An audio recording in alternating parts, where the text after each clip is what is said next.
From January 2021, fuel prices will no longer be fixed. The government looks to end the fuel subsidy that, according to the finance minister, has lasted for almost 46 years. But he is assuring that allowing the fuel market to be liberalized will not have any significant impact on the current price of fuel, at least for now. Fuel subsidy payments made by government have been in the vicinity of $25 billion. That's what Finance Minister Kalm Imbert says the fuel subsidy cost this country in the last 14 years.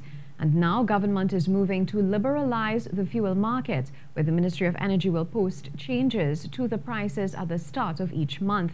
The minister says the regulated pump prices were for years below the levels of prevailing prices, since it was believed that citizens should always benefit from the wealth of a country. But he says times have changed. Impact on the national community, and we have formed the judgment that not only did the subsidies disproportionately benefit the higher income groups, but their usage was inefficient from an economy-wide perspective. But Mr. Imbert says the liberalization of the fuel market will not have any significant effect on current fuel at this time, but says it could change. The net result should be little or no increase in the price of motor fuels at current oil prices. However, it must be noted that if the price of oil recovers, the price of gasoline and diesel will naturally increase proportionately. And based on this new measure, Mr. Imbert has announced that all gas stations owned by NP will now be offered for sale to the private sector. Mr. Imbert believes this new pricing model will guarantee consumer acceptance in the future and says gas station owners will be able to set their own margins. He adds, though, that the price of LPG will not be affected and will remain under subsidy at this time. Finance Minister Kalm Imbert says Trinidad and Tobago can extract more revenue out of our dwindling energy reserves by improving the investment climate in the energy sector and getting more for our energy reserves.